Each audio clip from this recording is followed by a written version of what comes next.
Welcome everybody to the show today. You know what it is. It is about that time. It is about that prime.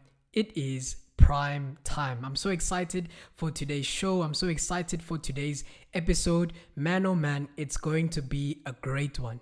And I want to encourage you all to make sure that you get out your notepads, make sure that you get out your notebooks, make sure that you get out whatever you need in order to absorb all of the information that is going to be shared on today's episode. It's going to be a great one, and it's truly going to be empowering.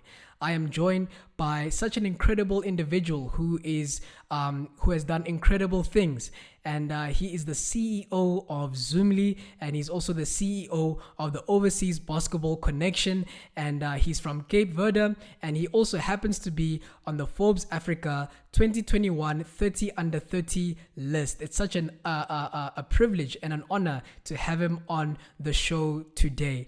And without further ado, let's welcome Mr. Antonio Depina. Mr. Antonio, how are you, sir? I'm doing great. And yourself? I'm doing great, thanks, man. I'm doing great, thanks. I just wanted to say thank you so much, man, for being a part of the show. And it really means a lot, the fact that you are just investing your knowledge and your time. And just thank you, man, for your overall contribution to Primetime. No problem. Anything you guys needed, I was here for. Awesome, man. I think let's just jump straight into it. And how's everything going, man? And what are you up to? Yeah. I'm in Cape Verde right now. I'm on the island called South. I'm here right now because we started a new company, Zoomly, which is like the Uber of my country, Cape Verde. We don't have a rideshare platform for us to get rides with, to go outside, wave down taxis, and I started a Zoomly, I started an Uber like app called Zoomly. So I'm here right now on the island of South, trying to sign up taxis and talk to the right people and get the ball rolling here. Awesome, man. Please tell us about your background and how it contributed towards your success. My mother and my father are from Africa. My mother's from Liberia. My father's from Cape Verde. They came to this country or to America just for the American dream. I want to provide for myself and provide for my family, for my kids to have a better future. And they tried their best with doing that. So I grew up in America. I've always been growing up and raised as if, I lived in Africa. My mother, my father, I ate the whole West Africa. I ate all the foods. I ate everything. I know the culture, everything. So I grew up like that. I grew up in a time in America where it wasn't really cool to be African. They used to make fun of Africans. They used to think I wasn't African because I had lighter skin and different things we had to go through growing up in middle school and high school. But yeah, now it's different. Now it's actually cool to be African. Everyone wants to go to Afrochella. Everyone wants to go to Ghana and Nigeria and South Africa. And always hear the things like South Africa is like America, and I'm like, no, it's South Africa. It's it's nothing. You can't compare it to anything. You know what I mean? And things like that. So it's just different. Growing up was just different. I always was aware of my African roots, and it brought me here. It brought me back. And I could be in America right now, living the American dream, but I prefer to be in Africa and changing the trajectory of our continent. Whether it's Liberia, whether it's Cape Verde, whether it's South Africa, Ghana, it doesn't matter to me. I feel like Africa is the youth are the keys to the future. I think 70% of Africans are under the age of 35. That's huge to me. We can change everything and we can catch up to the rest of the world using technology. And that's really my vision of Africa. I really want to help the youth. I don't do it for us now. I tell myself I do it for the next generation, and that's kind of where I'm at with it right now. Great stuff, man. And, based on your experience as an entrepreneur, I'm sure that you've engaged with, so many other entrepreneurs and the youth and people who actually aspire to actually start their own businesses. So what would you say maybe is the number one problem you have identified, with all of these people, and what do you think we should actually, improve on? I believe Africa, in Africa, I've noticed, coming from America, I've noticed that a lot of people in Africa have a mindset where it's, they're like for the here and now, if that makes sense. They don't think about the future. I need that quick dollar now. I got to go rob somebody. I need the money now. Where in hindsight, most people, you have to think about what about the next 3 years? What are you gonna do then? You're gonna rob people forever? It's gonna, you're gonna crash. You can't rob people forever. You can't do these things forever.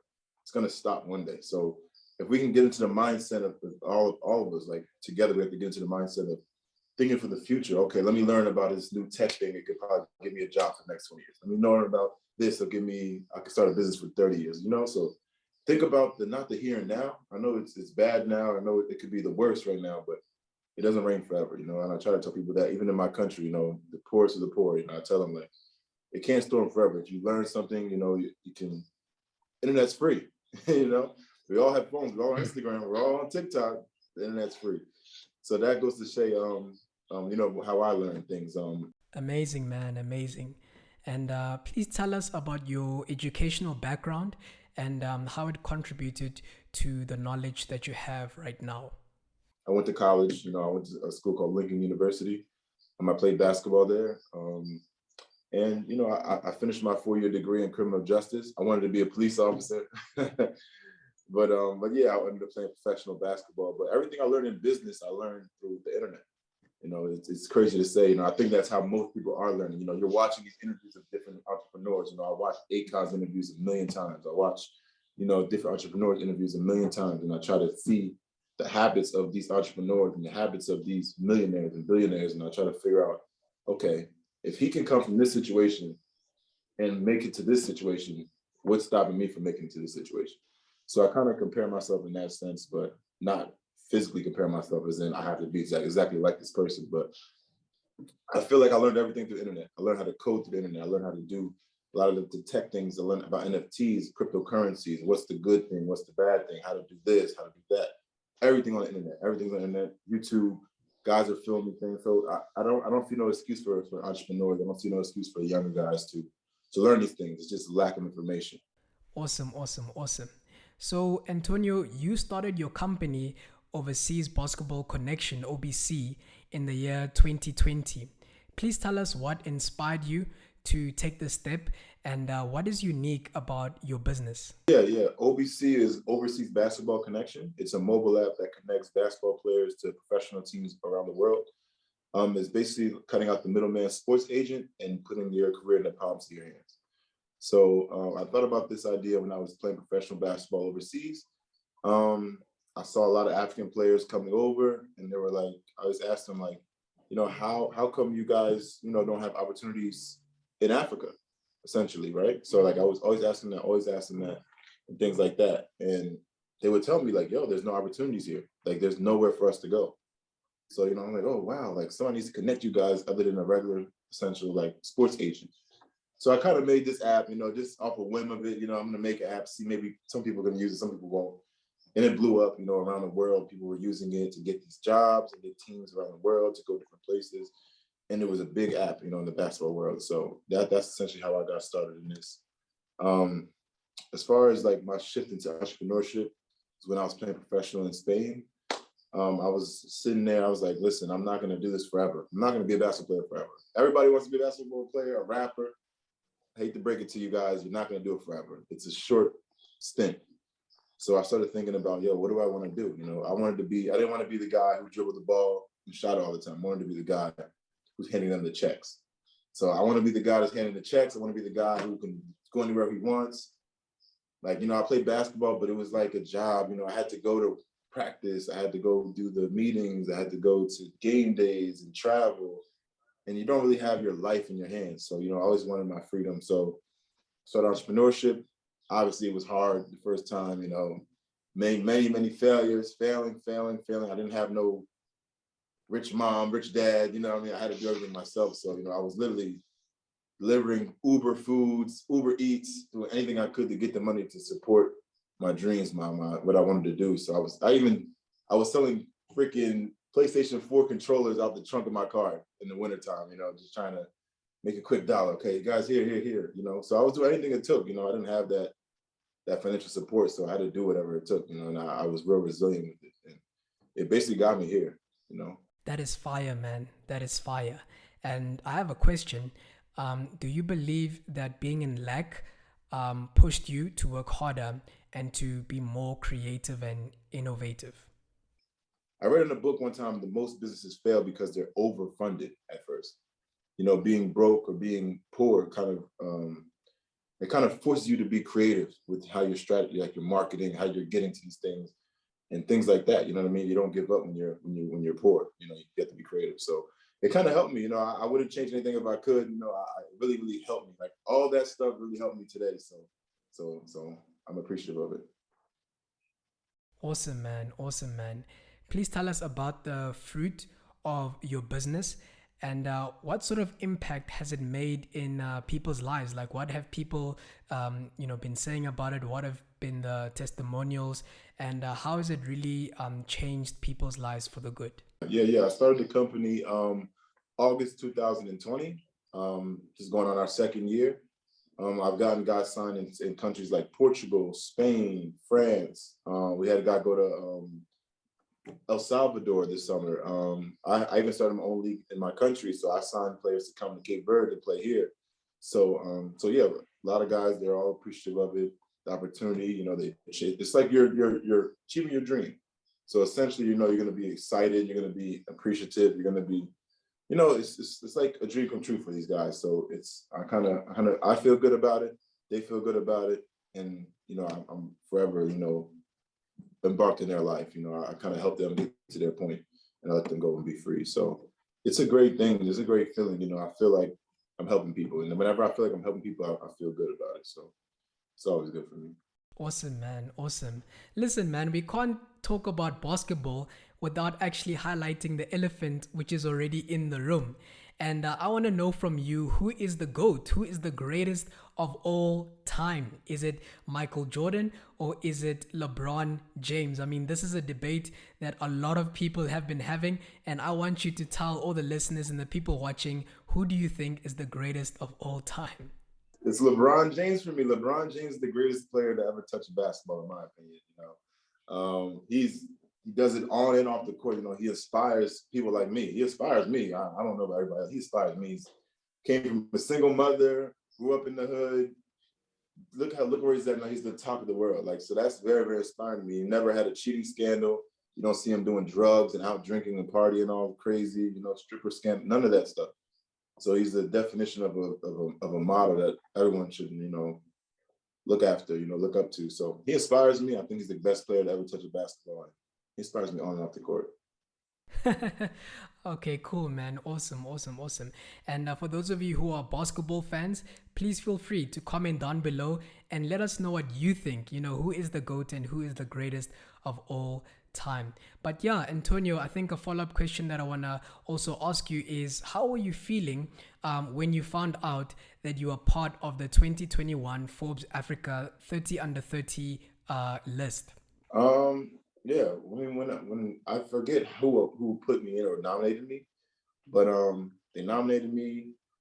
Forbes reached out to me to send them the documents, bank statements, what you're doing, proof of corporation, and all these things just for proof. So I sent everything in, and then I think it was like April 13th of last year. I had COVID. I was home by myself. I was here in Cape Verde, and I got an email that said, congratulations, you have been selected as fourth in 30 under 30. And I remember that, and I thought it was fake. I didn't think it was like the real thing. I thought it was like a spam email or something. So I was like, oh, okay. So I was like, nah, this isn't real. So I waited 30 minutes.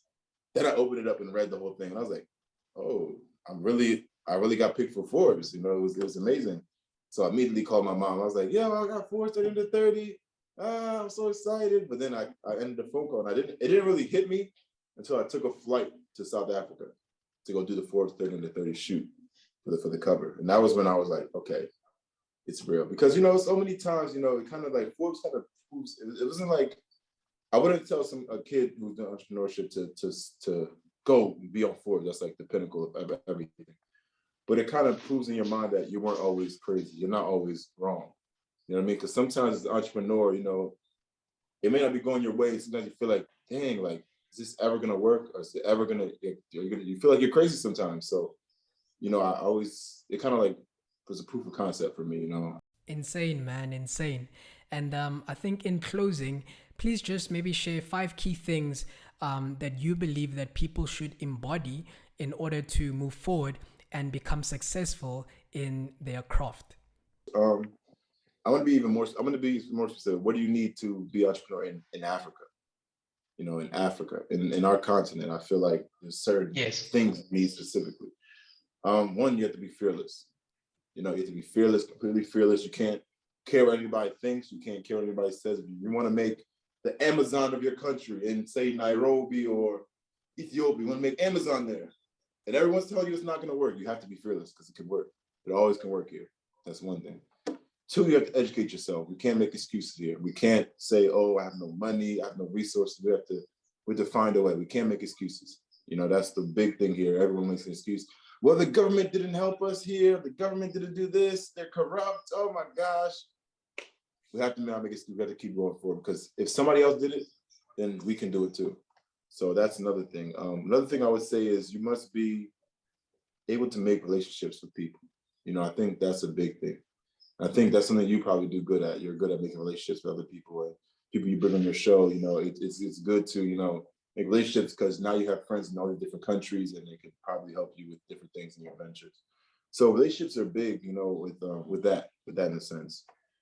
The next thing I would say is it's very weird, but don't burn bridges. You know what I mean? Even if you don't like someone, don't burn a bridge. It makes no sense to do those things, because there's someone who is on the bottom, the lowest of the low, can be on the top the next year, So I always say that, don't ever burn a bridge. Don't ever burn who you're crossing with, and just keep moving forward.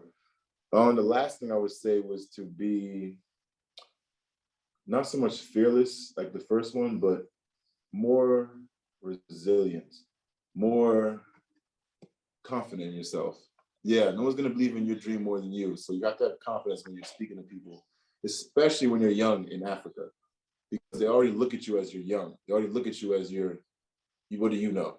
I'm 26 years old, so I've sat in meetings with the government officials, and I could, we're not dumb. We could feel it when someone's saying, "Oh, what do you know? You're young. You're under 30 years old. You don't know what you're talking about." So you have to be confident in what you're thinking. You have to be confident in what you believe in. You have to be confident in your business. You know what I mean? You have to be confident, utmost confidence, and that'll get you farther than a lot of things. If they can feel the confidence in you in meetings, then they'll believe. You just got to get people to believe. So you got those things that think to be successful in Africa. I don't think you'll have a problem. Wow, wow, wow. Thank you so much, man, for sharing those key points. And that's really massive. That is truly, truly massive. So I just wanted to thank you, man, for the interview. And I'm just hoping that one day we could link up face to face, and we could really just we could just really be together, and just I could just learn so much from you. I'll be in South Africa soon. I'll start going around these countries, after I do this Zoom thing. Great stuff, man. Great stuff. And man, just for the last bit, please tell everyone how they can actually connect with you. I'm real not real busy, but I'm really on Instagram a lot, because I like to show people what I'm doing. So Instagram is probably the best way to get a hold of me. At the real Antonio Depina. That's the best way to get a hold of me. I have my email there. I have everything you need to get a hold of me. Phone numbers, everything. And so Instagram would be the best thing. Awesome stuff. And yes, it is a wrap. And I just wanted to say thank you so much, Mr. Antonio, for joining me today. It was such a great show, and I'm sure so many people took so much and got so much knowledge in order to just thrive and conquer in their specific field of expertise. And yes, if you are actually watching this show, please feel free to subscribe, to like, and to also share this episode, so that other people can be equipped and that other people can reach another level of prime time. If you're interested in following me and just checking out what I'm doing and what I'm up to, you can follow me on all social media platforms, which is at Peter Mudiba. And definitely more content is going to come, more videos are going to come, and more episodes are going to be loaded as we actually journey together in just becoming successful in every sphere of our lives. Thank you guys so much for tuning into this episode. And this is Peter Mudiba signing out till we meet again. Cheers.